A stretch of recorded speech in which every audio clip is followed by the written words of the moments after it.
नमस्ते दोस्तों, स्वागत है मेरी पूरी YouTube फैमिली का मेरे इस नए ब्लॉग में। और आज है शैक्षिक सम्मेलन और मैं जा रही हूँ सुबह सुबह तैयार होके 9 बजे हैं और शैक्षिक सम्मेलन में भाग लेने के लिए। तो बने रहे मेरे आज के इस नए ब्लॉग में। चलिए चलते हैं शैक्षिक सम्मेलन स्थल पर।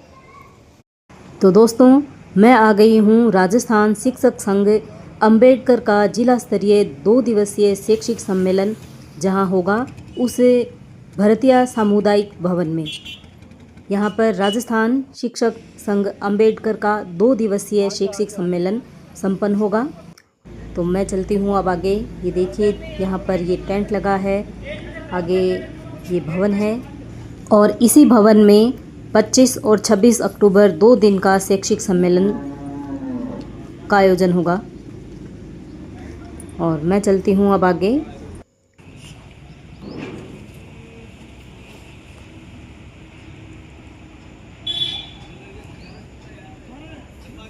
सारी व्यवस्थाओं को मैं दिखा रही हूँ आपको। ये वो टेंट है जहाँ पर भोजन की व्यवस्था की जाएगी। यहाँ ये चाय कॉफ़ी की व्यवस्था, ये भवन के अंदर जाते हुए मैं। और ये देखिए, ये सारा विशाल कुर्सियों से हॉल कुर्सियों से भरा हुआ है। जो कार्यकर्ता थे वो थोड़े जल्दी पहुँच गए थे सभी, तो मैं भी 9 बजे सम्मेलन स्थल पर पहुँच गई थी। और उस समय केवल कार्यकर्ता थे, वो ही थे।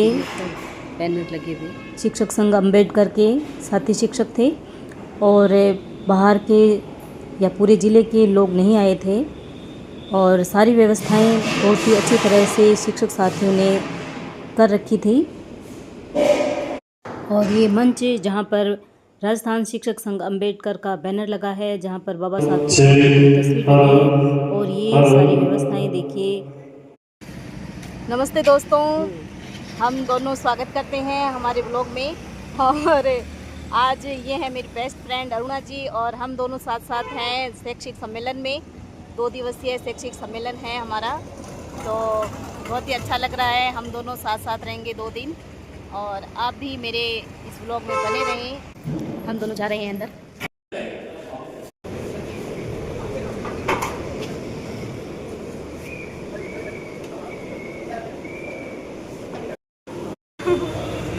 और हम दोनों भाई बहुत ही खुश मुद्रा में बातें करते हुए और एंजॉय करते हुए, बहुत दिनों के बाद ऐसा समय मिला है।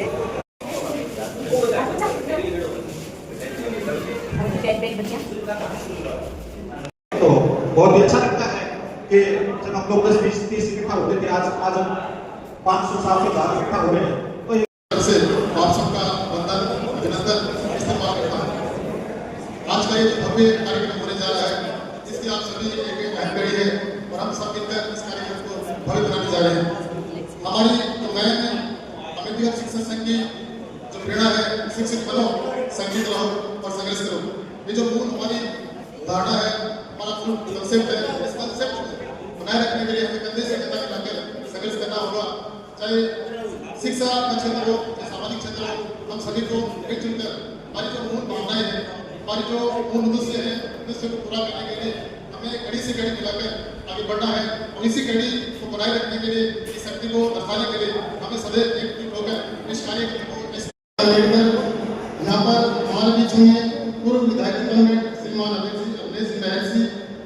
इसके अलावा शिक्षक संघ से जुड़े जो कार्यकर्ता हैं, शिवराम जी माहिर, श्रवण कुमार जी चिरानिया, उमेश जी राकेश जी रतनगढ़, तकीर जी दावदिया, सेवानिवृत्त निदेशक महोदय, पुष्पवंती मंदार, सेवानिवृत्त सीपीओ महोदय, संतोषी तारनिया, पूर्व प्रधान, इनकी भव्य उपस्थिति हमारे बीच होगी। कुछ ही पलों में हमारे बीच आने वाले हैं।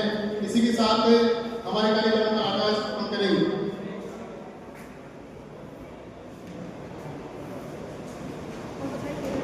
कार्यक्रम के मुख्य वक्ता के रूप में पधारे हैं श्रीमान पहला दीवान साहब, विकास अधिकारी जैसे जी बने।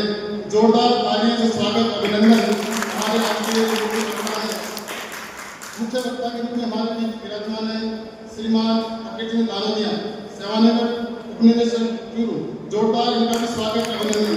और हमारे बीच आ चुके हैं Ashok ji Mehra, retired manager Canara bank. इन तीनों मुख्य वक्ताओं का मंच के माध्यम से इसके आज के कार्यक्रम में दिल की असीम गहराई से हार्दिक स्वागत, अभिनंदन। राजस्थान शिक्षक संघ अम्बेडकर लगातार शिक्षक और शिक्षार्थियों के हित में लगातार। नमस्कार सभी का यहाँ हार्दिक अभिनंदन, स्वागत।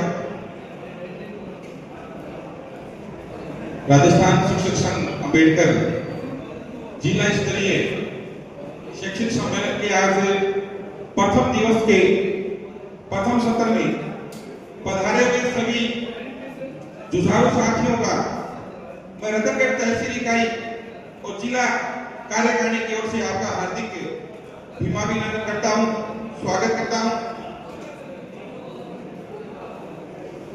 पधारे हुए सभी साथियों से एक बार पुनः निवेदन है कि आप बाहर जो पंजीकरण काउंटर बने हैं वहां पंजीकरण अवश्य करवाएं, उसके पश्चात अपना स्थान ग्रहण करें।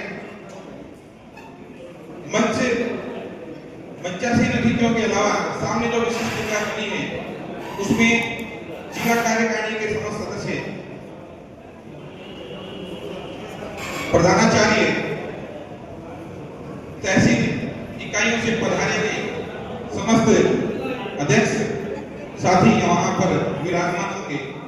इसके अलावा हमारे संगठन के वरिष्ठ साथी जो पधारे हैं उनका मैं तहसील इकाई रतनगढ़ और जिला कार्यकारिणी चूरू की ओर से हार्दिक अभिनंदन करता हूं, स्वागत करता हूं। रत्नदुर्ग से प्रसिद्ध रतनगढ़ शहर में पधारने पर सभी का हार्दिक अभिनंदन। रतनगढ़ की स्थापना बीकानेर रियासत के महाराजा सूरत सिंह ने अपने बेटे रतन सिंह के नाम पर 1791 में की थी।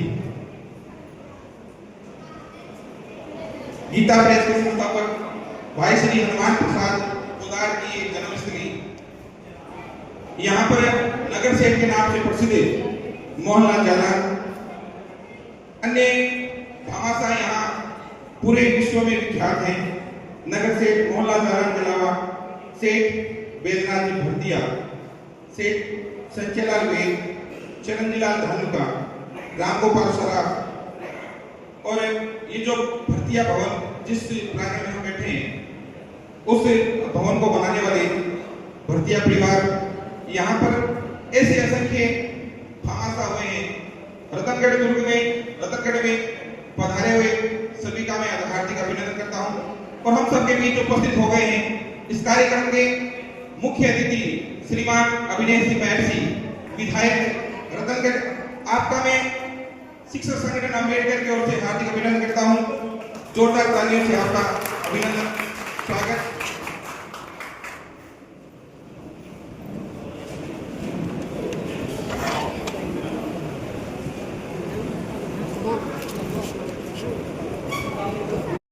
इस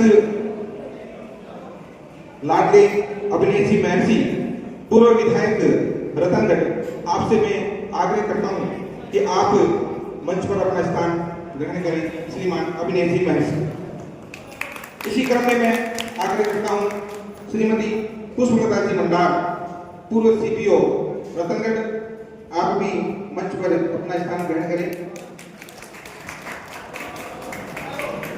अर्जुन जी फांसा, आप भी मंच पर अपना स्थान ग्रहण करें।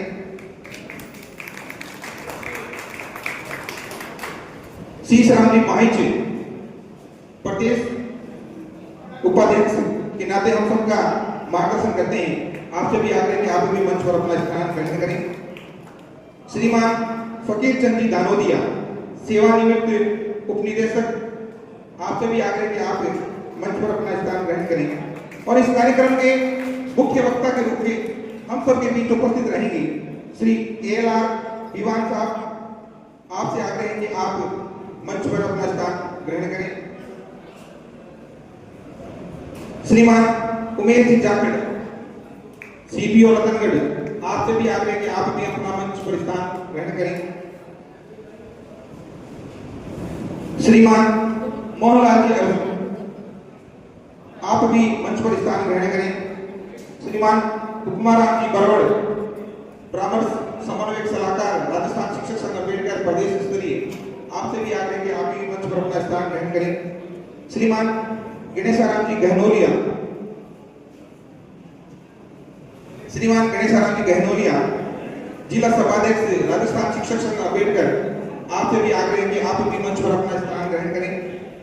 श्रीमान उमेश जी कथक, पूर्व प्रदेश कोषाध्यक्ष, आप भी अपना मंच पर स्थान ग्रहण करें। श्री अशोक जी गहरा, सेवानिवृत्त बैंक मैनेजर, आपसे आग्रह रहेगा कि आप भी मंच पर स्थान ग्रहण कर मंच की शोभा बढ़ाएं। श्रीमान मोहम्मद अनवर कुरैशी, पूर्व सेवानिवृत्त सीपीओ रतनगढ़, आपसे आग्रह रहेगा कि आप भी मंच पर अपना स्थान ग्रहण करें। श्री सुगतचंद जी मंडाल, श्री राम स्वरूप जी बजानिया, आपसे भी आग्रह रहेगा कि आप भी मंच पर अपना स्थान ग्रहण करें। और इस जिला शैक्षिक सम्मेलन के अध्यक्ष के नाते हम सबके बीच उपस्थित हैं हमारे ऊर्जावान साथी, कर्मठ कार्यकर्ता, सक्रिय सदस्य और दिन रात इस सम्मेलन को सफल बनाने के लिए जिन्होंने जीतोड़ मेहनत की है, ऐसे ऊर्जावान साथी मास्टर शिवाराम मेघवाल, जिला अध्यक्ष जो इकाई रतनगढ़ जिला कार्यकारिणी के जिला अध्यक्ष, जितनी भी तालियां इनके लिए बजाई जाए उतनी ही कम है। इस कार्यक्रम को मूर्त रूप देने में जिनका सक्रिय योगदान रहा वो है भाई मास्टर शिवाराम मेघवाल। अतिथियों का स्वागत सत्कार हो उससे पहले बाबा साहब और भगवान बुद्ध की फोटो मंच पर रखी हुई है, तो उसका हम दीप प्रज्वलन कर शुभारंभ सम्माननीय अतिथियों के द्वारा किया जाएगा। तो लालचंद जी मीणा साहब से निवेदन करूंगा आगे का कार्यक्रम का संचालन आप करें। बहुत बहुत धन्यवाद। सभी मंचासीन अतिथियों को मोहनलाल जी अर्जुन जी के द्वारा एक एक पौधे भेंट किए जाएंगे। एक बार जोरदार तालियां पर्यावरण प्रेमी श्री अर्जुन जी के लिए। कार्यक्रम का आगाज होने जा रहा है। मैं निवेदन करूंगा उमेश जी जागीर साहब से, सीपीओ रतनगढ़ से, आप भी महापुरुषों के आगे दीप प्रज्वलित कर कार्यक्रम की इस कड़ी में आप सहयोग करें। आपका भी राजस्थान शिक्षक संघ अम्बेडकर इकाई रतनगढ़ की तरफ से हार्दिक अभिनंदन, स्वागत है। मंच के लिए दो लाइनें शेयर करना चाहूंगा आपके सम्मान में, आपके अभिनंदन में, वंदन में। साथ मिलकर आज उत्सव मनाते हैं, सम्मान में आपके सिर झुकाते हैं। आए हो, आज आप आए हो तो माहौल में खुशियां छा गई, आपकी खिदमत में श्रद्धा के दीप जलाते हैं। एक बार पुनः आपका इस संघ के द्वारा सभी शिक्षक साथियों के द्वारा आपका हार्दिक अभिनंदन, स्वागत। तहसील कार्यकारिणी के सदस्य और जिले से पधारे सभी शिक्षक साथियों का रतनगढ़ की पावन धरा पर हार्दिक स्वागत, वंदन, अभिनंदन, इस्तकबाल। एक बार पुनः सम्मानित मंच और पधारे हुए सभी अतिथियों का जोरदार स्वागत, अभिनंदन। मैं निवेदन करूंगा राजेंद्र जी बाकोलिया साहब से कि आप बुद्ध वंदना कर इस कार्यक्रम की शुरुआत करें। राजेंद्र जी बाकोलिया।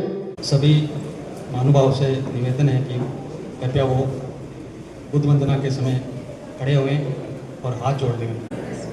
मैं तो स्वागत करने आया, मैं अभिनंदन करने आया, अर्पण करा बार बार, थे तो स्वीकारो सत्कार, थे तो स्वीकारो सत्कार।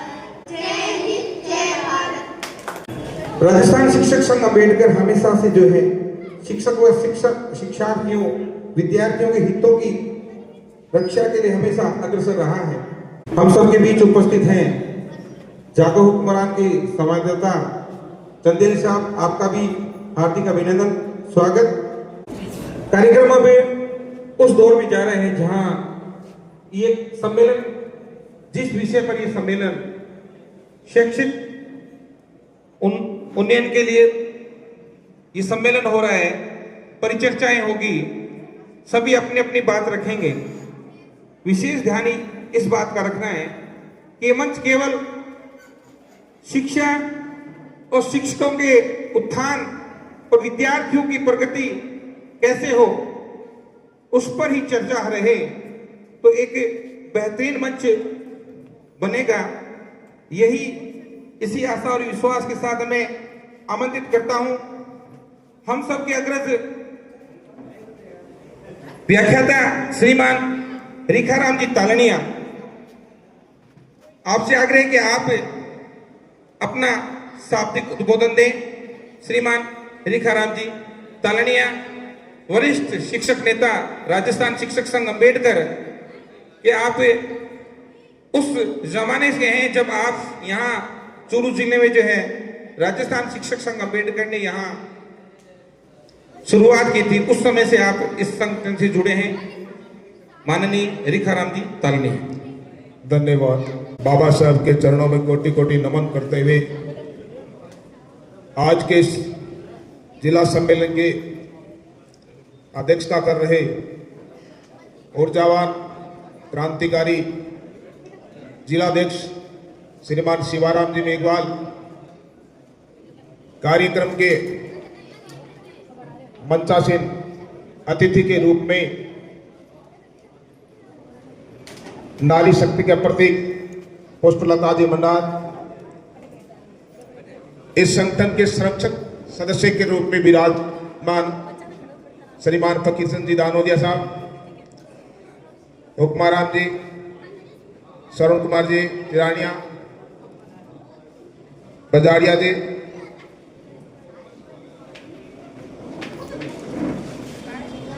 और बाबा साहब के विचारों से ओतप्रोत विद्वान साथी, आज के मुख्य वक्ता जिनको हमें सुनना है, आदरणीय लखीराम जी विमान साहब, चूरू जिले से पधारे समस्त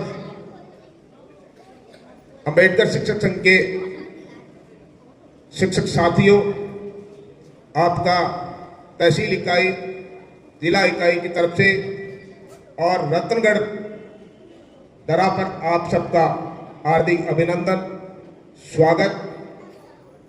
रतन तहसील की इकाई के लिए एक बार जोरदार तालियां, जिन्होंने बहुत ही सुंदर और आज तक का सबसे सुंदर जिला सम्मेलन करवाया। इसके लिए तहसील इकाई को बार बार धन्यवाद ज्ञापित करना चाहते हैं। जिला इकाई का भी और समस्त शिक्षकों का सकारात्मक भाव इस बार जो देखने को मिला, आप सभी धन्यवाद के पात्र हैं। पुनः से आपका आभार और अभिनंदन।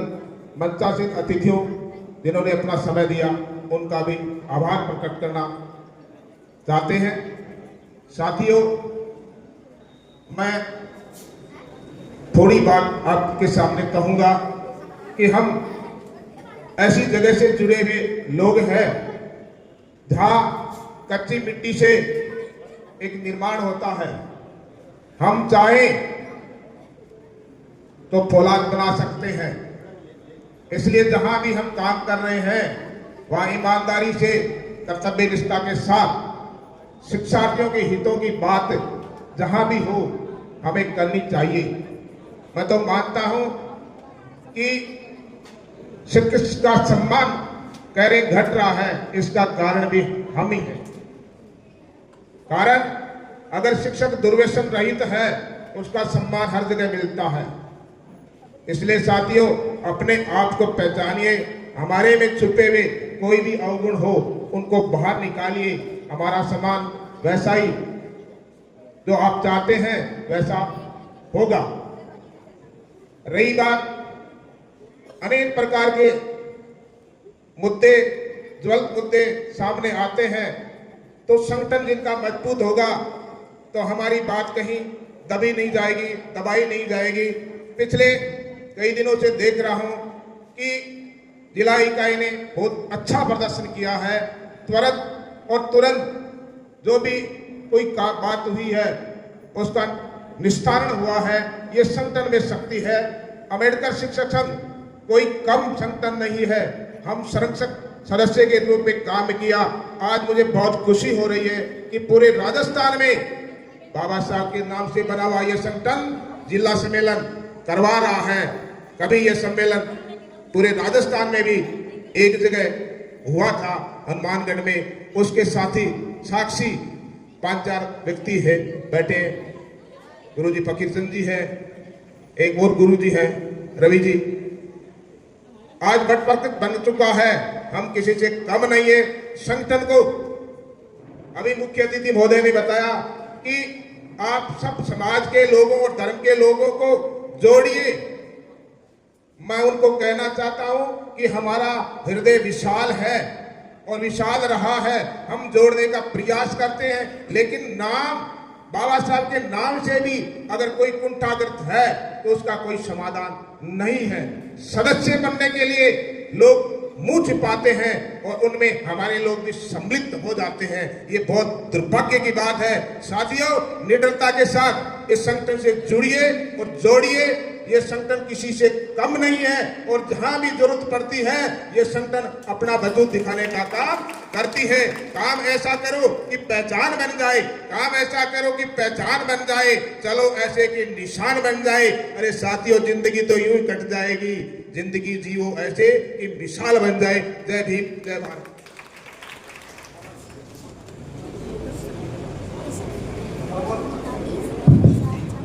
सामान्य लिखाराम जी तलने साहब ने बहुत ही ओजस्वीपूर्ण अपनी बातों से हमें उद्बोधन दिया। बहुत बहुत धन्यवाद, आभार। अब मैं हमारे विशिष्ट दीर्घा में जो हमारे साथी बैठे हैं, परम सम्मानित श्रीमान गुलाबचंद जी प्राचार्य छापर बालिका विद्यालय से पधारे हैं। आपका माल्यार्पण द्वारा स्वागत करेंगे हमारे तहसील इकाई के अध्यक्ष श्री नरेंद्र जी नायक। यहाँ इस जगह श्रीमान आनंद स्वरूप जी के स्वागत के लिए मैं आमंत्रित करता हूं श्री वीरेंद्र जी जायसवाल। विशिष्ट दीर्घा में हमारे साथी बैठे हैं श्रीमान मोहनलाल जी अर्जुन। आपसे भी आग्रह कि आप भी पधारें और आपके स्वागत के लिए मैं आमंत्रित करता हूं अनिल जी कंवल, हमारे मंत्री तहसील इकाई के मंत्री श्री अनिल जी कंवल। श्री हेमंत कुमार जी उपप्राचार्य बैजनाथ भरतिया, आपसे आग्रह कि आप भी आए और आपके स्वागत के लिए मैं आमंत्रित करता हूं श्रीमान मोहनलाल जी प्रधानाध्यापक गोपालपुरी, आप पधारें और श्रीमान हेमंत जी सर का माल्यार्पण द्वारा स्वागत करें। मोहनलाल जी। श्री सीताराम जी मायल, आपके स्वागत के लिए मैं आमंत्रित करता हूं चूनाराम जी। श्रीमान धनराज जी आप पधारें और श्री श्रवण कुमार जी सोडा, धनराज जी चप्पावासी आप पधारें। श्रवण जी सोडा हमारे रिटायर्ड वरिष्ठ शिक्षक नेता, दादू द्वारा जो प्राथमिक उच्च प्राथमिक विद्यालय चलता था, आप माल्यार्पण द्वारा स्वागत करें। श्रीमान सुभाष चंद्र जी प्राचार्य एमबीबीएस बेरासर विदासर से पधारे। भवलाल जी बिना सर आप पधारे और उनका माल्यार्पण द्वारा स्वागत करें। सुभाष चंद्र जी, भवलाल जी सावा पधार चुके हैं, आप इनका स्वागत करें। श्रीमान धर्मवीर जी माहित जी प्राचार्य हरिया देवी राजकीय उच्च माध्यमिक विद्यालय दुधवाखरा। श्री धर्मवीर जी माहित जी, आपके स्वागत के लिए मैं आमंत्रित करता हूं हमारे सभाध्यक्ष श्रीमान वीरेंद्र जी जायसवाल, आप पधारें। और श्री सुभाष जी प्राचार्य विदासर, आपके स्वागत के लिए श्रीमान डॉक्टर भानीराम जी बरोड़,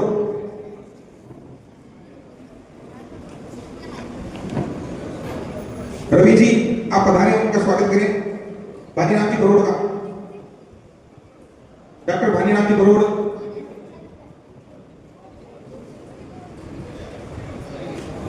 रवि प्रकाश जी रिटायर्ड सेवानिवृत्त शिक्षक, आप पधारे और आपका स्वागत है। नरेंद्र जी तहसील अध्यक्ष, आप इनका स्वागत करें। नंदलाल जी तारानगर, आप अभी पधारे। को प्राचार्य भवलाल जी सामा, आप रवि प्रकाश जी का स्वागत करें। तहसील अध्यक्ष हमारे नरेंद्र जी पधारे हुए। समस्त प्राचार्य उप प्राचार्य सबका आप सम्मानित करें तहसील इकाई की ओर से। हम सबके आप हृदय की कोर है, हृदय की गहराइयों से आपका जितना भी स्वागत और सत्कार किया जाए उतना ही कम है। आप पधारे और पधार कर इस कार्यक्रम में चार चांद लगाए। सभाध्यक्ष श्री वीरेंद्र जी जायसवाल सम्मान करें।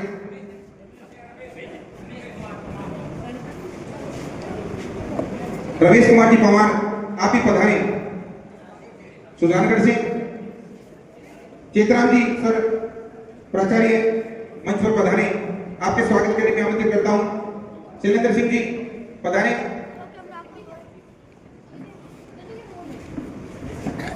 रमेश जी पवार,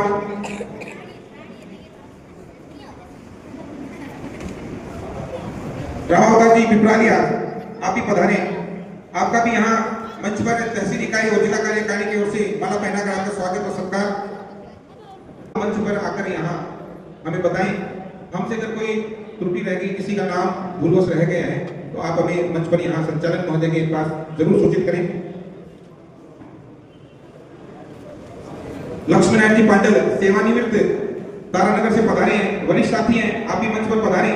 आपका भी तहसील इकाई की ओर से हार्दिक अभिनंदन और स्वागत किया जाएगा। केदार सिंह बरोड़ राजास प्राचार्य, हंसराज जी सामा पूर्व जिलाध्यक्ष,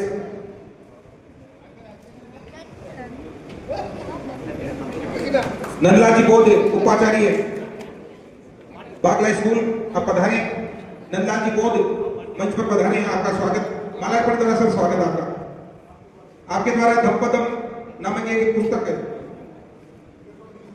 अच्छा धन्यवाद सर। ये जो धम्पद पुस्तक आपके बीच में है, ये हमारे समाज के बहुत बड़े विद्वान हैं और बहुत बड़े दानी हैं। डॉक्टर अहमद परिहार, जिन्होंने अपने माता पिता की स्मृति में 1,84,000 धम्पद पूरे देश के अंदर ये विकसित हुए हैं। तो उन्होंने ये पुस्तकें शुरू के लिए भेजी थी, जो समय समय पर जब भी मेरे को अवसर मिलता है, मेरे को बुलाया जाता है, तो ऐसे कार्यक्रमों में जाके मैं इसको डिस्ट्रीब्यूट करता हूँ। इसके साथ साथ 2 किताबें और हैं, वो किताबें हैं धम्मलिपि की।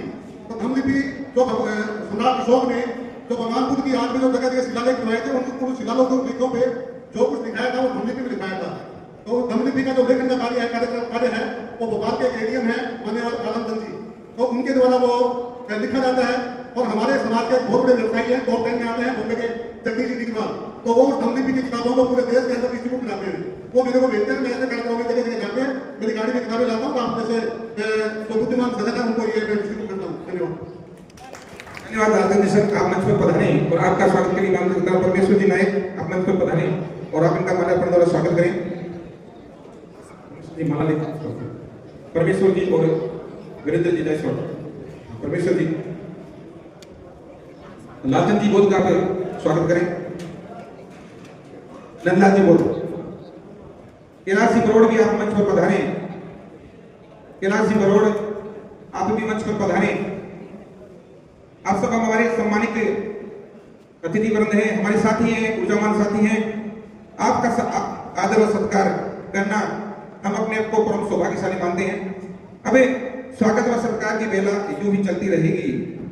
जब जब लम्हे मिलेंगे हम इसी तरह से स्वागत व सत्कार आप सबका करते रहेंगे। इसी बीच में बुलाना चाहूंगा हमारी इस राजस्थान शिक्षक संघ अम्बेडकर जिला चूरू की जितनी भी इकाइयां हैं उनके सम्मानित अध्यक्ष। सबसे पहले मैं बुलाना चाहूंगा चूरू तहसील इकाई के ऊर्जावान साथी भाई सतीश जी कड़वासा, कि आप मंच पर आए और अपनी बात रखें। संक्षिप्त में आप अपनी बात रखें, इस बात का अवश्य ध्यान रखें, समय का विशेष ध्यान रखें। मंचस्थ अतिथि, समस्त लोग से पधारे हुए शिक्षक साथी, आप सभी का इस सम्मेलन में स्वागत, साधुवाद, सत्कार। आज की संख्या, मैं पिछले 2-3 साल से इस शिक्षक संघ अम्बेडकर में जुड़ा हूँ। उसके बाद में आज की संख्या जो देखी है, लगातार इसमें प्रोग्रेस है। शुरुआत में मैंने 2016 में चुनाव देखा था अपने इस शिक्षक संघ अम्बेडकर, उसमें मात्र 19 व्यक्ति थे जो समस्त तहसील इकाइयों से, और धीरे धीरे बढ़ता बढ़ता आज के दिन अच्छी संख्या है। और आज का ये प्रोग्राम है बहुत ही शानदार, शिवराम जी की अध्यक्षता में। मुझे तहसील चूरू का अध्यक्ष का जो प्रभार दिया गया उसके बाद में मुझे हालांकि ज़्यादा मशक्कत नहीं करनी पड़ी। वहाँ प्रदेश के जिले के पदाधिकारी उपस्थित हैं, संख्या जो जुटाना है उसमें या और अन्य कोई कार्य है उनमें सब में मेरा अच्छा सहयोग हो जाता है और मेरे से जितना मन पाता करता हूँ।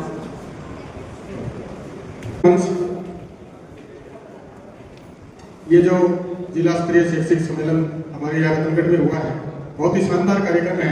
इसके लिए सबसे पहले तो मैं रतनगढ़ की तहसील इकाई को बहुत बहुत धन्यवाद देना चाहूँगा कि कम समय में इतना अच्छा मैनेजमेंट आपने पूरी किया है। आप लोगों के लिए भी बहुत बहुत धन्यवाद के पात्र है। दूसरा, लगातार हम इन सम्मेलनों में जाते हैं, हम वहाँ बातें सुनते हैं और बहुत सारी बातें सुनकर आते हैं। हम किस मकसद से यहाँ आते हैं उस पर थोड़ा ज़्यादा हमारे सीनियर साथी बैठे हैं, वो बताएंगे। हमें ज़्यादा से ज़्यादा संख्या में शिक्षकों को हमारे सेक्टर के साथ जोड़ना होता है, लेकिन ऐसा नहीं कर पाते। आज यहाँ दो और अन्य संस्थाओं के भी जो है कार्यक्रम हो रहे हैं, तो हमारे ज़्यादातर साथी जो है भाग रहे हैं, कोई किधर भाग रहा है, कोई किधर भाग रहा है। ज़्यादातर तो घरों में बैठे हैं, 50% से ज़्यादा लोग घरों में बैठे हैं। जब सरकार ने हमें 2 दिन की छुट्टी दी है, अगर छुट्टियाँ नहीं होती तो आपके मोट नहीं बढ़ते क्या? उनके मोट खेत में जो काम है वो ऐसे हो जाता है क्या? लेकिन वो उनकी रुचि नहीं है कि वो छुट्टी का फायदा लेते हैं। और मैं ये कहना चाहूँगा कि सरकारी स्कूलों में सबसे ज़्यादा बच्चे हमारे गरीब तबके के जो होते हैं वो आते हैं, तो हमने 2 दिन उनका नुकसान किया है। अगर ये छुट्टियाँ नहीं होती तो हम कम से कम स्कूल तो जाते, उनको कुछ बताते। अब छुट्टियाँ हुई है, जिस मकसद से हुई है तो हमें आना चाहिए था, लेकिन नहीं आ पा रहे। एक और बात है कि आप जहाँ भी काम कर रहे हैं मेरे शिक्षक साथी, तो जो भी ऑनलाइन का काम हम करते हैं, जो जितने भी हम यूडाइस पे अपार करके एक आईडी बनाई है बच्चों की, तो उनके जितने भी डॉक्यूमेंट्स हैं उन सभी बच्चों के आप ढंग से मंगवाएं। कई बच्चे हमारे समाज के मानो उनके आधार कार्ड में मिस्टेक है, किसी की जन्मतिथि की दिक्कत है, कोई जो है जनाधार की दिक्कत है, ये जिम्मेदारी हमारी है। वो उनके माता पिता जो है अनपढ़ है तो नहीं कर पा रहे, हमारा ज़्यादा दायित्व होता है। दूसरा, छात्रवृत्ति का जो काम है उस पर हमें विशेष ध्यान देने की जरूरत है। हर बार छात्रवृत्तियाँ आती है लेकिन बहुत कम बच्चों को मिलती है, तो उस पर भी हमें जो है इस मंच के माध्यम से मैं कहना चाहूँगा कि हमें ध्यान देना चाहिए कि उनमें शामिल होगा। अगली कड़ी में मैं निवेदन करूंगा तारानगर तहसील इकाई से सम्माननीय जेठाराम जी पटेल साहब से आप आए और अपने विचार प्रकट करें। 2 ही बातें रखना चाह रहा हूँ। पहली बात तो यह है कि हम जहाँ भी रह करके काम करते हैं, अपना जो कार्यस्थल है उस कार्यस्थल पे पूर्ण ईमानदारी और मनोयोग से हम अपना कार्य करें। मुख्य रूप से काम पढ़ाना है अपना। इस पढ़ाई के साथ साथ में अन्य अनेक काम भी करने पड़ते हैं। किसी को बीएलओ का करना पड़ता है, किसी को पोशाक का करना पड़ता है, किसी को पुस्तकालय का करना पड़ता है, किसी को ऑनलाइन का करना पड़ता है, साला दर्पण आदि अनेक काम होते हैं। कहने का मेरा मतलब सिर्फ इतना सा है कि हमें सभी कामों में पारंगत हो, किसी भी काम के लिए हमें किसी दूसरे की ओर मुंह ना देखना पड़े, इतनी काबिलियत हम अपने आप में पैदा कर लें। क्योंकि चाहे कोई सा भी स्थान हो, हर जगह काम बोलता है और हम अपना काम बखूबी अगर नहीं कर पाते तो उसमें हमारी कमजोरी उजागर होती है। तो इस कमजोरी को दूर करने के लिए हर काम में हमारी कार्य कुशलता हमें बढ़ानी है। दूसरी बात, हमें जहाँ रह रहे हैं अपना स्थान कितना मजबूत कर लें, महत्वपूर्ण बना लें अपने काम के द्वारा, कि कोई सा भी काम हो उसमें हमारी राय ली जाए।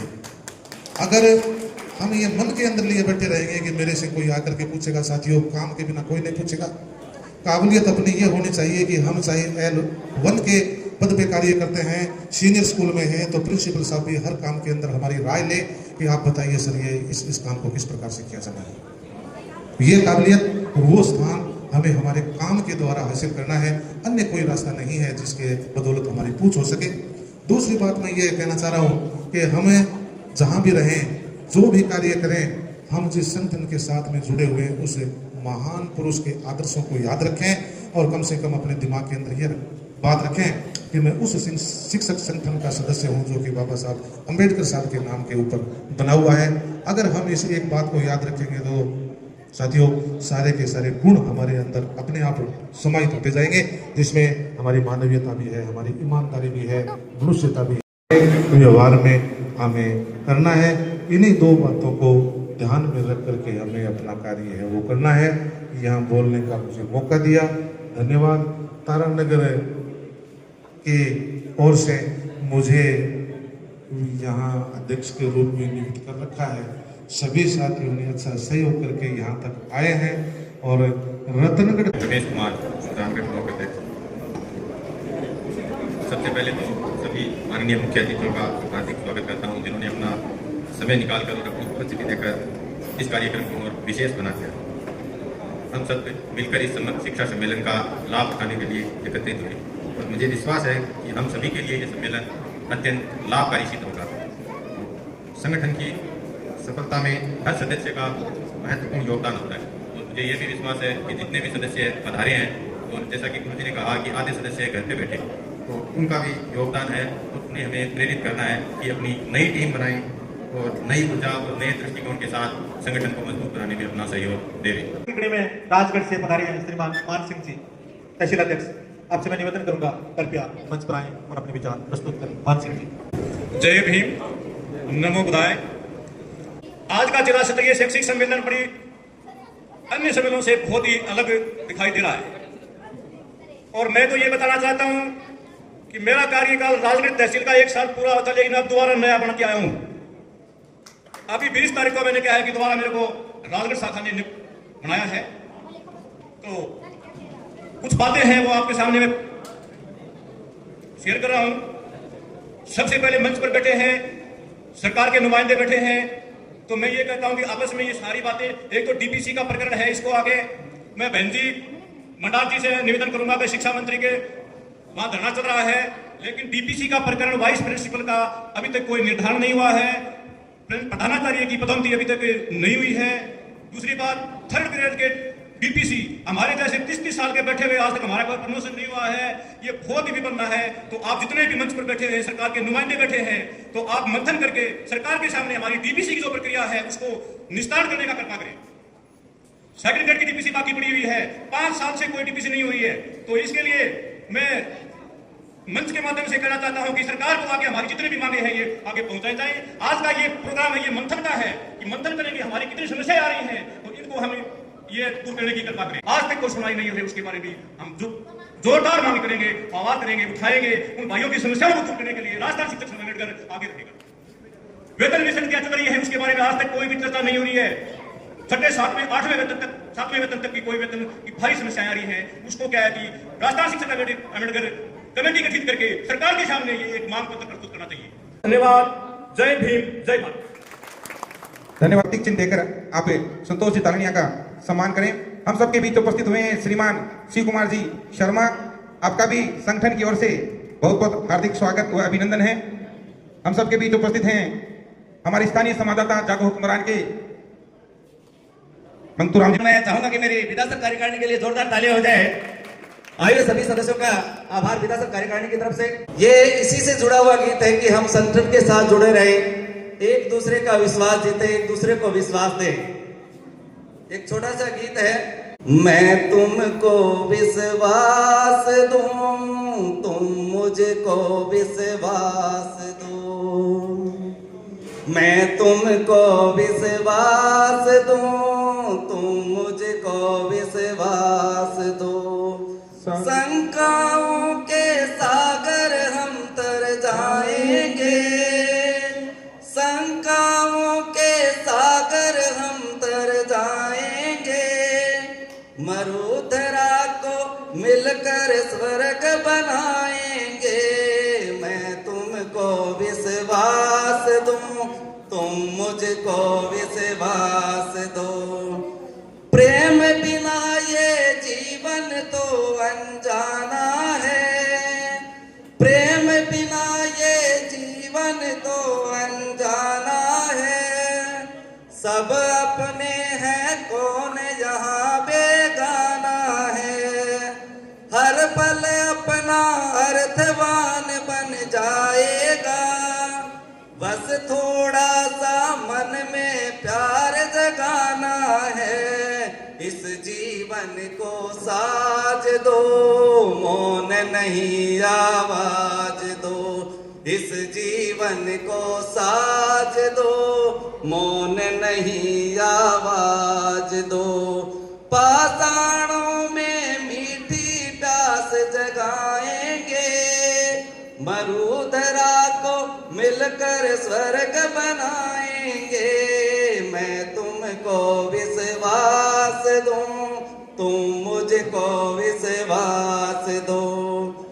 अलगाओं से आग सुलगने लगती है, अलगावों से आग सुलगने लगती है, उपवन की हर शाख झुलसने लगती है, हर आंगन में सिर्फ सिसकियां उठती है, संबंधों की सांस उखड़ने लगती है, द्वेष भाव को त्याग दो, बस सबको अनुराग दो, द्वेष भाव को त्याग दो, बस सबको अनुराग दो, सन्नाटों में हम सरगम बन जाएंगे, सन्नाटों में हम सरगम बन जाएंगे, मरुधरा को मिलकर स्वर्ग बनाएंगे,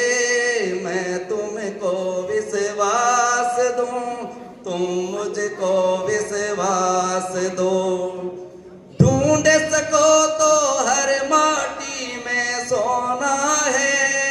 ये लाइन मैं उन बच्चों के लिए कहना चाहूंगा जो हमारे विद्यालय में अध्ययनरत है, जो गरीब तबके से आते हैं, पिछड़े हुए तबके से आते हैं, वंचित तबकों से आते हैं, उन बच्चों में हमें ढूंढना है, कोशिश करनी है। ढूंढ सको तो हर माटी में सोना है, हिम्मत का हथियार हमें नहीं खोना है, ढूंढ सको तो हर माटी में सोना है, हिम्मत का हथियार नहीं बस खोना है, मुस्कुरा दो तो हर मौसम मस्ताना है, बीत गया जो समय उसे क्या रोना है, लो हाथों में हाथ लो, जन जन को विश्वास दो, लो हाथों में हाथ लो, जन जन को विश्वास दो, इस धरती पर सो जा प्यार जगाएंगे, इस धरती पर सो जा प्यार जगाएंगे, मरुधरा को मिलकर स्वर्ग बनाएंगे, मैं तुमको विश्वास दूं, तुम मुझको विश्वास दो, मैं तुमको विश्वास दूं। उस विद्यालय के बच्चों को अपनी निष्ठा और कर्म के अनुसार अपने दायित्व को निर्वाह करते हुए अच्छी शिक्षा दें, क्योंकि उन विद्यालयों में ज्यादातर हमारे बच्चे हैं, गरीब तबके के बच्चे हैं। अगर सामान्य कास्ट के भी बच्चे हैं तो वो भी गरीब हैं, वो ही हैं, दूसरे नहीं हैं। इसलिए हमें इस पर बहुत बड़ा बल देना है कि जितने भी विद्यालय हैं उनमें हमारे शिक्षक साथी जहां पर रह रहे हैं वो शिक्षा अच्छी तरीके से दें, और जो बच्चे गरीब हैं, जिनके पास में पाठ्य पुस्तक नहीं है, उनके पास में और कोई चीज की व्यवस्था नहीं है, तो हमारा दायित्व बनता है कि हम जिस कोटे से आ रहे हैं, जिस वर्ग से आ रहे हैं और जिसका हम खा रहे हैं, तो उसका पे बैक टू सोसाइटी के तहत उन बच्चों को भी कोई सहयोग करते रहे। बहुत से साथी कर भी रहे हैं, मैं ये नहीं कर रहा हूं नहीं कर रहे हैं, बहुत से साथी बहुत अपनी जितना हो पा रहा है कर रहे हैं, लेकिन फिर भी आगे के लिए भी ध्यान रखें कि सारे के सारे साथी हैं वो अपने पे बैक टू सोसाइटी के तहत उन बच्चों को सहयोग करें, क्योंकि वही हमारा धन है। अगर ये विद्यालय जीवित रहेंगे तो हम भी जीवित रहेंगे, हमारा समाज जीवित रहेगा, क्योंकि हम मध्यम वर्ग के कारण ही थोड़ा सा ऊपर आए हैं, वरना तो समाज के जो उच्च वर्ग और निम्न वर्ग की श्रेणी बनी हुई थी उसमें तो हम घसीटते जा रहे थे। हमें नौकरियां मिली, हमें कुछ फायदा मिला, उसके कारण हम सब इतने लोग बैठे हैं, वो सारे के सारे इसी के कारण आए हैं। अगर ये हमसे छीन लिया गया तो हमारे पास कुछ नहीं बचेगा। इसलिए अभी सचेत हो जाओ और ये अपना लो कि हम कुछ न कुछ करेंगे और अपने बच्चों को आगे बढ़ाएंगे और अपने बच्चों को शिक्षा देंगे, चाहे वो किसी तरीके से कैसे भी करके देनी है। इसके अलावा एक विशेष बात और है कि जो समाज के हमारे मजदूर वर्ग के लोग हैं और अपने परिवार के लोग हैं, भाई हैं, भतीजा हैं और इधर उधर हैं, जो आगे नहीं पढ़ पाए, तो उनको भी अगर शिक्षा नहीं प्राप्त कर पाए तो उनको किसी न किसी धंधे में डालना जरूरी है, क्योंकि आर्थिक युग है और इस युग में अगर हमारे पास में धन नहीं होगा तो कुछ नहीं होगा। इसलिए उन लोगों को कोई न कोई व्यवसायिक कार्य से जोड़ना बहुत जरूरी है, वरना उनके और हमारे बीच में भी खाई पैदा हो जाएगी। बहुत से लोग ये चाहते हैं कि एक दूसरे को आपस में लड़ाना चाहते हैं, तो वो ये चाहते भी हैं कि हमारे कमजोर वर्ग के लोग हैं वो भी हमारे भाई है, हमारे साथ रहने वाले हैं। अगर ये आपस में लड़ते झगड़ते रहेंगे तो ठीक रहेगा। तो उनको भी हमें उसी तरीके से सहयोग करना है, उनको गाइड करना है, जिससे हमारे समाज के बच्चे वो शिक्षा प्राप्त नहीं कर पाए या आगे सफल नहीं हो पाए तो उनको किसी न किसी धंधे में लगाने के लिए हमें सहयोग करना चाहिए। इसके अलावा बहुत से समाजों में व्यवस्था कर रखी है कि जिस जाति के लोगों ने दुकानें कर रखी हैं वो ज्यादातर अपनी दुकान के लोगों से सामान लेते हैं, जिन लोगों ने अपने संस्थाएं खोल रखे हैं उन्हीं में पढ़ाने का काम करते हैं। तो ये व्यवस्था भी हमें करनी पड़ेगी।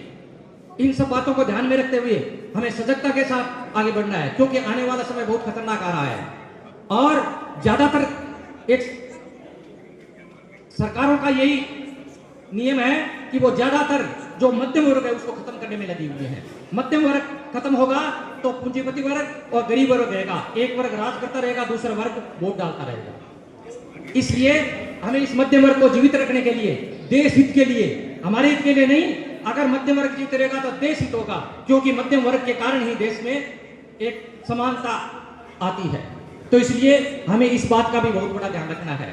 साथियों, एक बड़ी खुशी की बात है कि फकीर चंद जी ने भी आपको बताया था, रेखा राम जी तालनिया ने शुरू में ही आपको बता दिया था कि इस संगठन के एक छोटा सा संगठन था जो धीरे धीरे जो 15-20 आदमियों से शुरू हुआ था और आज इस पंडाल में मैं देख रहा हूं तो मुझे बड़ी खुशी हो रही है कि आप इतनी बड़ी संख्या में इस संगठन से जुड़े हुए हैं। आप सब लोग धन्यवाद के पात्र हैं और आप लोगों के कारण ही अध्यक्ष शिवाराम जी हैं और उन्हीं के कारण, आप सब लोगों के कारण ही मैं भी इस प्रदेश कार्यकारिणी में काम कर रहा हूं। आप सब लोगों का बहुत बड़ा आभार है और आप हैं तो हम हैं, नहीं कुछ नहीं है। इसलिए आप ताकत के साथ में हमारे साथ रहेंगे तो हम इस गवर्नमेंट के साथ में लड़ने के लिए, दबाव बनाने के लिए, ईंट से ईंट बचाने के लिए तैयार हैं। साथियों, आप अपने संगठन को कमजोर न समझें। हमारा संगठन पूरे राजस्थान के 50 जिलों में फैला हुआ है, प्रत्येक ब्लॉक में फैला हुआ है, धीरे धीरे प्रोग्रेस कर रहा है और एक दिन आने वाला ऐसा होगा कि आपका होगा। इसलिए आप इस संगठन से जुड़ते जाएं और इस संगठन को सहयोग करते जाएं और आगे बढ़ते जाएं। जो भी समस्याएं हो जिले भर की, अपने तहसील अध्यक्ष के माध्यम से जिला भी आपकी समस्याओं को सुनेंगे और उसको पूरा करने की कोशिश करेंगे। फिर भी बहुत से साथी हैं, उनकी कुछ शिकायतें भी रहती हैं, तो वो शिकायतें भी पूरी नहीं हो पाती होंगी, क्योंकि सारे काम नहीं हो तो शिकायतें रहती हैं। लेकिन मेरा निवेदन है कि आप कोई भी काम है, अगर एक बार मेरे को कहा और नहीं हो पाया तो दोबारा कहने की भी कोशिश करें। और हो सकता है कि मैं भूल जाऊं या मेरे को दोबारा रिपीट करवाना जरूरी है, इसलिए आप याद भी दिलाते रहें, आपके काम भी होते रहेंगे। इसी प्रकार से आप सब लोगों ने इस 2 दिन के सम्मेलन के लिए आप अपने तन मन धन से इस कार्यक्रम में शामिल हुए हैं, इसके लिए आपको बहुत बहुत धन्यवाद, आपको बहुत बहुत बधाई, आपका बहुत बहुत आभार। जय भीम, जय संगठन, जय भारत, जय संगठन। राजस्थान शिक्षक संगठन। मैं इतनी ज्यादा पढ़ी लिखी कोई जो मैं हमें शिक्षा देश को गुरुजना ने शायद ही कोई शिक्षा देश के इसलिए मैं तंजरा शिक्षा को देना चाहूँ। हमारे ही घर शिक्षक ही है, आज मैं पद पर पहुंची हूँ तो बाकी कहाँ पहुंची हूँ, मेरी थी औकात को नहीं कि मैं मस्त तक पहुंचूँ। सारा वो है जो कोई दूर तक पहुंची हूँ वो हमारे गुरु जी की देन है। मैं तो सारा लोगों ने यही कहना चाहूँ कि आप सब एक रहोगा तो अपनी आगे बात सुन सकेगा, अगर आप एक रहोगा तो अपनी बात कोई कौन सुन सकोगे। आप इतना लोग आपकी जब कोई भी समस्या होगी मेरे लायक तो मैं जब तक बस के मैं आपकी समस्या को हल करूंगा। सभी को बहुत बहुत धन्यवाद। जय भीम। बहुत बहुत धन्यवाद संतोष जी, तालनिया पूर्व प्रधान। हमारे राष्ट्र के निर्माता, हमारे जिले को 1 नंबर, 2 नंबर, 3 नंबर का रखने वाले मेरे कार्यकाल में यही शिक्षकगण धन्य हो गए। हमारे रतनगढ़ से घरा जो आप लोग यहाँ पधारे और आपके पधारने से हमारा रतनगढ़ और हमारे जो आपके जिलाध्यक्ष हैं शिवाराम जी, उनका काम आप लोगों को देखने के लिए मिला और ये इतना सफल आयोजन इनकी टीम द्वारा किया गया, उसके लिए साधुवाद है।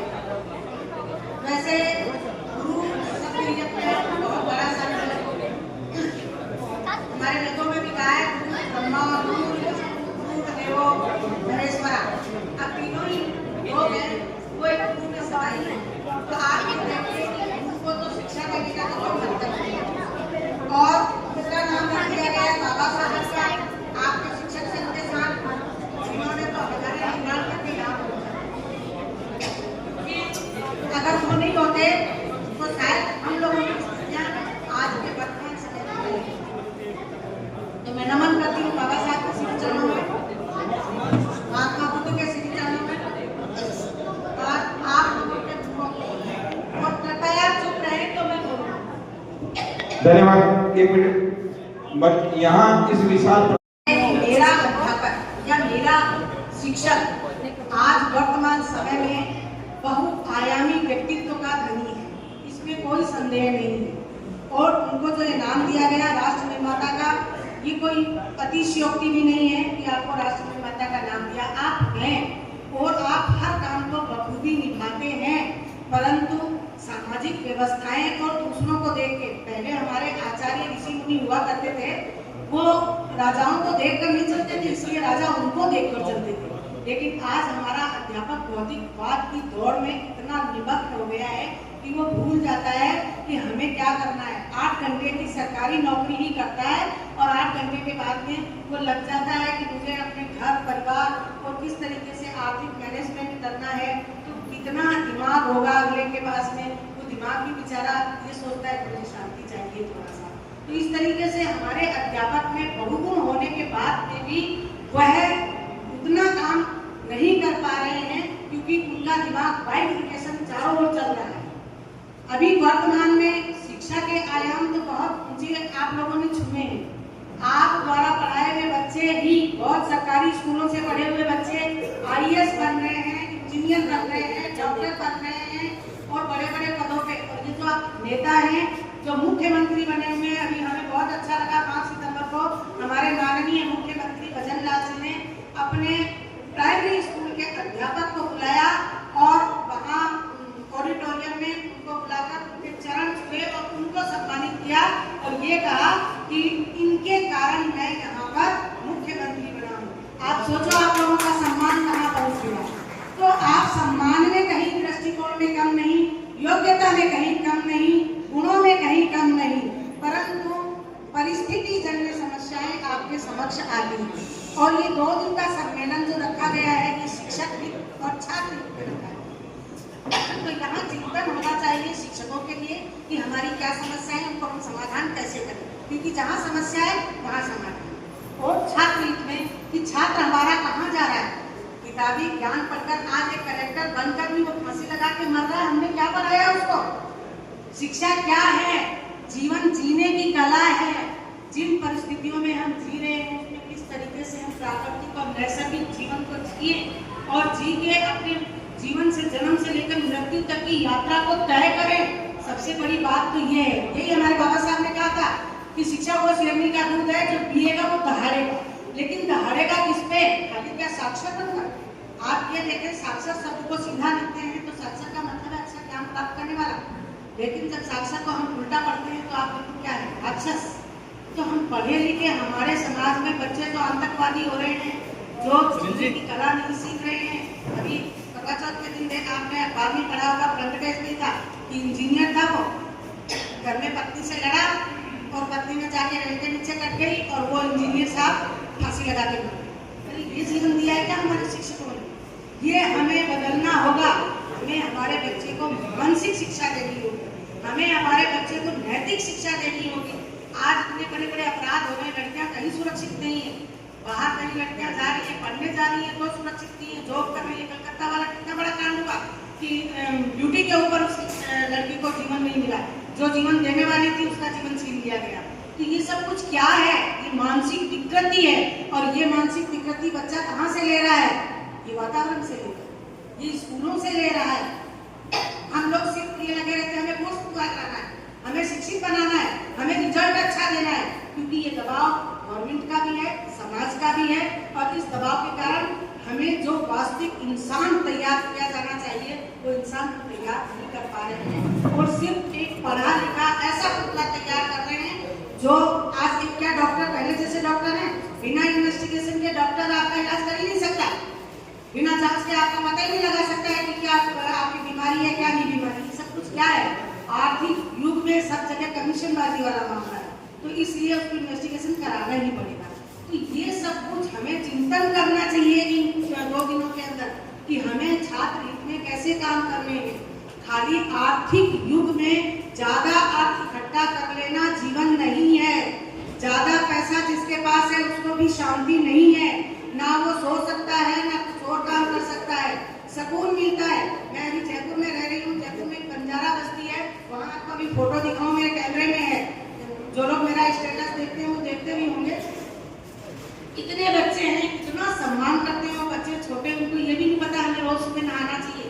उन बच्चों को ये भी नहीं पता पेस्ट करने से क्या होता है। उन बच्चों को ये भी नहीं पता क्योंकि वो जाते बेचारे सुबह उठ के कचरे के अंदर से कचरा बीन के लाते हैं, प्लास्टिक बीन के लाते हैं और उस प्लास्टिक को बीन के अपना रोजगार करना चाहते हैं।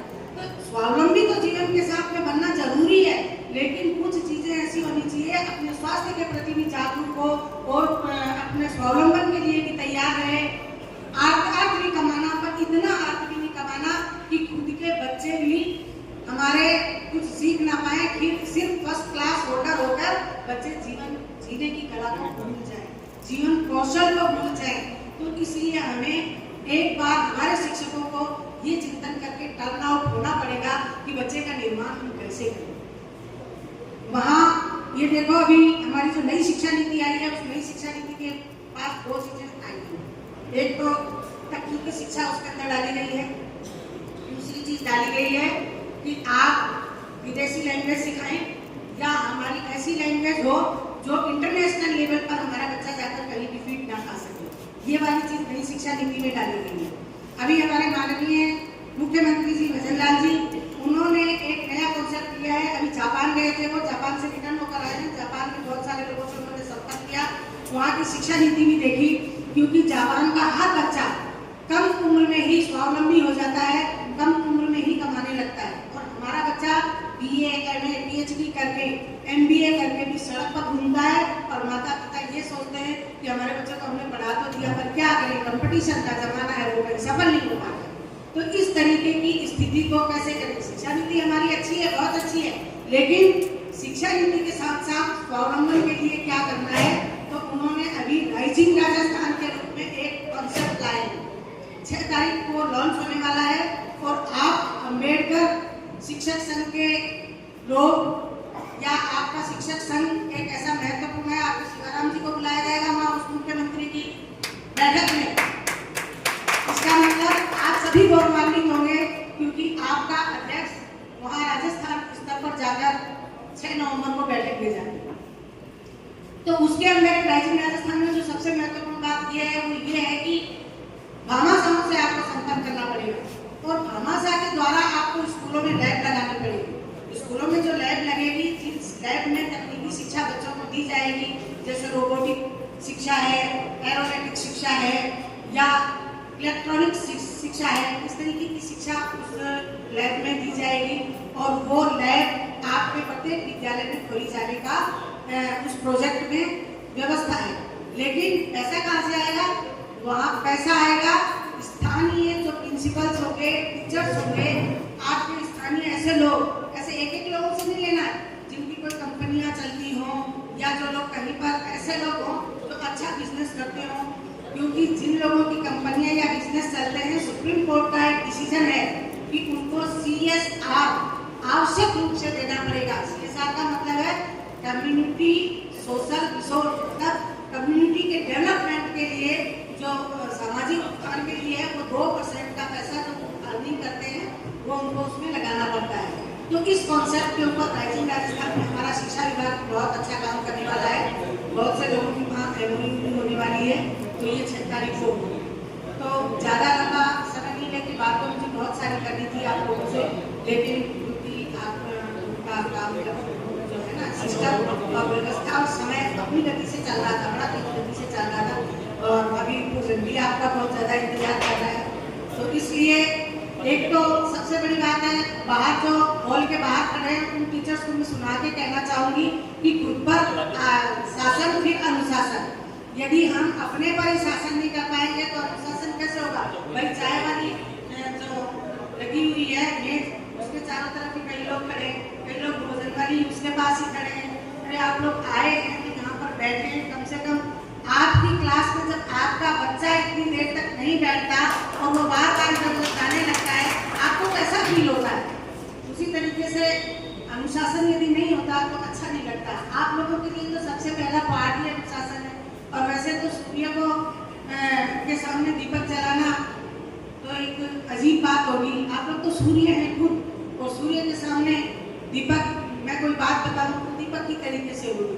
तो बात सिर्फ इतनी है कि आपको अपने अंदर के बल को, क्योंकि हनुमान जी बलशाली तो बहुत थे लेकिन समुद्र पार नहीं कर पा रहे थे। जब तक जामवंत ने उनको याद नहीं दिलाया कि तुम्हारे पास इतना बल है, तब तक वो समुद्र पार नहीं कर पाए। तो ये मंच इसलिए है कि आपको अपना बल यहाँ से याद दिलाया जाए और आप अपने बल के आधार पर इस राष्ट्र का निर्माण करें। आप हमेशा अपने जुनून को अव्वल करते आए हैं, इसके लिए आप बड़े बधाई के पात्र हैं। और आप अपनी नई नई योजनाएं बना के, 2 दिन का आपका सम्मेलन है, नई योजनाएं बनाएं, नई नीतियां बनाएं। उन नीतियों और योजनाओं के साथ में आप लोग आगे बढ़ें। और अभी तो आपका अम्बेडकर शिक्षक संघ थोड़ा कहते हैं ना कि बच्चा अभी तो युवा भी नहीं हुआ, पर बच्चा भी इतना ज्यादा सशक्त हो रहा है, ये क्या कम है? आप लोग तो अभी नए ही यहाँ पर स्थापित हुए। 2015 में पहली बार यहाँ पर अम्बेडकर शिक्षक संघ का सम्मेलन हुआ था, तो कितना समय हुआ है। और इस समय में शिवाराम जी ने इतनी अच्छी मेहनत की है, ये काबिले तारीफ है, इनकी टीम काबिले तारीफ है। अभी बात हो रही थी स्थानांतरण की, चूंकि अभी राजस्थान सरकार के थोड़ा नजदीक हो तो इसलिए सुनने में बातें आ जाती हैं, तो उन बातों को थोड़ा आपके सामने क्लियर करूँ तो आपको विश्वसनीयता हो जाएगी। ट्रांसफर के मामले में अभी तो देखो चुनाव हो रहे हैं, चुनाव इसलिए ट्रांसफर नहीं हो रहे हैं। बाकी शिक्षा मंत्री जी के बिना दिशा निर्देश के, नहीं सॉरी, भजनलाल जी के बिना दिशा निर्देश के, हमारे मुख्यमंत्री के आदेश जब जारी होंगे तभी शिक्षा मंत्री जी ट्रांसफर कर पाएंगे। शिक्षा मंत्री जी के पास में ट्रांसफर की हिस्ट्री भी बनी हुई है और नीति संगत बनी हुई है। उन लोगों ने उनके सामने बैठ से जो बातें होती है ना, वो ये चाहते हैं कि कुछ शिक्षक तो शहर में ही बैठे रहते हैं और कुछ बेचारे गाँव में ही बैठे रहते हैं। तो जो लंबे समय से गाँव में बैठा है उसको शहर में लाएंगे, जो शहर में बैठा है वो गाँव में जाएगा। जो दुखी और परेशान है, क्योंकि घरेलू बहुत सारी परिस्थितियाँ हैं, वर्तमान समय में ऐसी भयानक बीमारियाँ हैं, अगर किसी घर के अंदर किसी सदस्य को भयानक बीमारी है तो उस व्यक्ति को प्रायोरिटी दी जाएगी, और जो दिव्यांग लोग हैं उनको प्रायोरिटी दी जाएगी। इस तरीके से उन्होंने सूचियाँ तैयार कर रखी हैं, परंतु शिक्षा मंत्री जी को जब तक ऊपर से सिग्नल नहीं मिलेगा तब तक वो ट्रांसफर नहीं कर पाएंगे। दूसरी बात डीपीसी वाली है। अभी मैं यही बात कर रही थी शिषपाल जी से, सर से, कि डीपीसी की सारी सूचियाँ तैयार हैं, डीपीसी पे काम भी हो चुका है, लेकिन बस वही बात है, जब तक सरकार से स्वीकृति नहीं होगी तब तक नहीं निकल पाएगा। पहले वाली जैसी व्यवस्थाएं अब नहीं। पहले जिसके पास कैबिनेट के पास जो चीज होती थी वो अपना निर्णय खुद ही लेती थी, अब ऐसा नहीं। जारी करते हैं तभी कोई काम क्रियान्वयन हो सकता है। इसलिए आपके काम इस तरीके से चल रहे हैं। जल्दी ही आप लोगों की अपेक्षाएं भी पूरी होगी, परंतु आप लोगों से नम्र निवेदन यही है, मैंने एक ही बात कही है कि बच्चे को शिक्षा के दृष्टिकोण से, जनरल नॉलेज से तो आप सुदृढ़ कर रहे हैं। आप बोर्ड के एग्जामिनेशन तक भी बच्चे को बहुत उच्च स्थिति में ले जा रहे हैं, परंतु उसके मानसिक संबल को, उसके मानसिक सशक्तिकरण को, उसके आत्मबल को, उसके अंदर की जो शक्तियां हैं उनको आप खींचकर सामने लाइए और उन बच्चों को इस तरीके से तैयार कीजिए जिससे कि वास्तव में जो आपका नाम है कि आप राष्ट्र के निर्माता हैं, आपको खुद को शक्ति मिलेगा। आपको लगेगा कि हमने जो काम किया है, दुनिया क्या करती है कोई मतलब नहीं, लेकिन आप खुद काम करेंगे। अपने शिक्षा मंत्री जी वो हमेशा ये कहते हैं, जमाना क्या कर रहा है मुझे इससे कोई मतलब नहीं। भगवान राम से भी सभी संतुष्ट नहीं थे, कोई बात नहीं, लेकिन मैं सत्य पर चलता हूँ, हार्ड ऑनेस्ट हूँ और साथ ही मैं भयंकर मेहनत कर रहा हूँ। ये सब आपको दिख रहा है। आपको 1 बजे तक मेहनत करते हैं, नींद तो वो ट्रेन में लेते हैं, और सुबह शाम खूब काम करते हैं। तो सत्य की जीत होती है। आप लोग भी अगर इसी तरीके से काम करेंगे तो आप लोगों की जीत है और होगी, और आप लोग भी बिल्कुल आपदार की तरह चमकेंगे। मैं आप लोगों को पुनः साधुवाद और धन्यवाद देती हूँ। आपने बड़े ध्यान से मेरी बात सुनी, इसके लिए पुनः आपका आभार, कृतज्ञता, धन्यवाद। आप सभी का हार्दिक अभिनंदन। ये जो संगठन की जो बातें होती हैं तो उसमें जो समस्याएं शिक्षकों की उठाई जाती है तो संगठन तभी जिंदा रह सकता है तब हम जो मांगे हैं वो सही समय पर और सही समय पर जब हम किसी मांग के लिए हम प्रयास करते हैं और वो मांग अगर सही समय पर और सही दिशा में पूरी जाती है तभी वो संगठन सही रूप से आगे बढ़ पाता है और अपनी मांगों को सही दिशा दे पाता है। तो गुरुजनों का तो पहला ये दायित्व है कि हम अपने विद्यालय में समय पर जाएं और जो हमारे पास शिक्षा ग्रहण कर रहे हैं पुष्पलता जी ने भी ये बताया था कि नैतिक मूल्यों का हमारे विद्यालय में बच्चों में ह्रास हो रहा है। तो उस नैतिक दायित्व को भी हमारा बनाने का उद्देश्य होना चाहिए कि बच्चों को समय समय पर, चाहे वो प्रार्थना सत्र हो या आप कक्षा में अध्ययन करवा रहे हैं, उस समय भी आप उन बच्चों को आत्मावलोकन करें, उनको देखें, आगे तक जा पाएगी। और हम जो गुरुजनों को आज विश्व गुरु के रूप में देख रहे हैं तो वो विश्व गुरु के रूप में तभी वो सफल हो पाएंगे जब वो अपना दायित्व और अपने जो कर्तव्य हैं उन पे पूर्ण रूप से खरे उतरे। लोग रतनगढ़ में जो भी शिक्षकों की समस्याएं समय समय पर यहाँ पे कार्यालय के द्वारा आपके द्वारा प्रस्तुत की जाती हैं तो जो नीति संगत हैं उनको हम समय पर उसको दुरुस्त करने का कार्य करेंगे, ये मैं आपको विश्वास दिलाता हूँ। आपका कार्य यही है कि आप विद्यालय में सौहार्दपूर्ण वातावरण बनाए रखें। देखने में आता है कि टीचर्स हैं उस विद्यालय में एक ऐसा माहौल बन जाता है जिसमें बच्चे और शिक्षक के बीच में जो एक कड़ी है वो धीरे धीरे टूट रही है। तो उसको हमें गुरु शिष्य परंपरा को बनाए रखना है ताकि जो हमारी भावी पीढ़ी है जिसके बीजारोपण हुए हैं वो आगे तक बढ़ सके और जो भारत विश्व रूप में अपनी अलग पहचान रखता है उसको आप अग्रणी बनाकर आगे बढ़ा सकें। क्योंकि अभी भोजन का समय है, अन्य वक्ताओं ने बहुत अच्छी अच्छी बातें भी आपसे साझा की है, तो उसको आत्मचिंतन करते हुए और उसको लागू करें, तब तो ये हमारे सम्मेलन है या हमारा संगठन है वो सफल हो पाएंगे। एक बात और करके सामने आ रही है कि हमारे शिक्षकों के सम्मेलन आज 3 सम्मेलन यहाँ रतनगढ़ की धरा पे हो रहे हैं। क्यों न ये ऐसा प्रयास किया जाए, हमारी विचारधारा हो सकती है लेकिन सबका एक ही टारगेट है कि जो शिक्षकों की जो समस्याएं हैं छात्र हित में जो कार्य हो सके वो सर्वात्मीय हो। तो क्यों न हम अगला सम्मेलन है सब मिलकर ऐसा प्रयास करें कि सभी एक मंच पर आए और ये बताने का प्रयास करें कि हम सब एक हैं और हमारी सब मांगें एक हैं, हम छात्र हित में और विद्यालय हित में कार्य कर रहे हैं ताकि हमारे राजस्थान का और माननीय हमारे प्रधानमंत्री जी है उनका जो सपना है।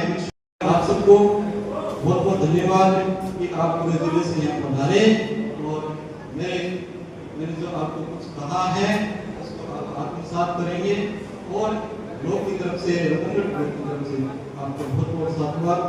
जय हिंद, जय भारत।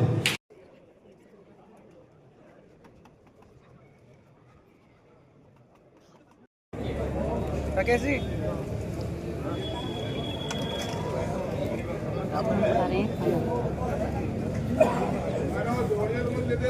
संघर्ष किया, लिखावत जी बैठे हैं, उनके साथ बैठे हैं, भाई साहब बैठे हैं, अनेकों ऐसे शिक्षक रहे जिन्होंने इस प्रश्न को खड़ा किया।